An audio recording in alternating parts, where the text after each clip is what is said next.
স্বাগতম ছোট্ট বন্ধুরা। আজ আমরা শুনব লালু খরগোশ আর জাদুর গাজরের মজার গল্প। চলো শুরু করি। সবুজে ঘেরা এক সুন্দর বনে থাকতো ছোট্ট এক খরগোশ। তার নাম ছিল লালু। সে ছিল খুব দুষ্টু আর কৌতূহলী। আহা, খুব ক্ষুধা পেয়েছে, আজ যদি একটা বড় মিষ্টি গাজর পেতাম। ঠিক তখনই লালু দেখল ঝোপের পাশে কিছু একটা চকচক করছে। ওরে, এটা আবার কেমন গাজর, এত সোনালি কেন?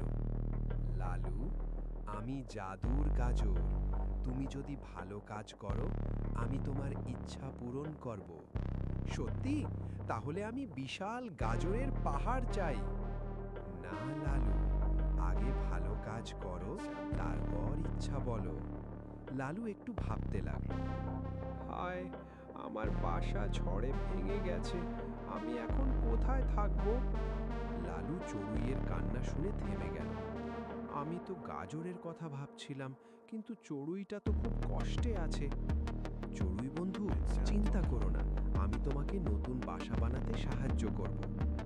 লালু পাতা, ডাল আর খড় জোগাড় করতে লাগলো। খুব পরিশ্রম করে সে নতুন একটা সুন্দর বাসা বানিয়ে দিল। ধন্যবাদ লালু, তুমি খুব ভালো বন্ধু।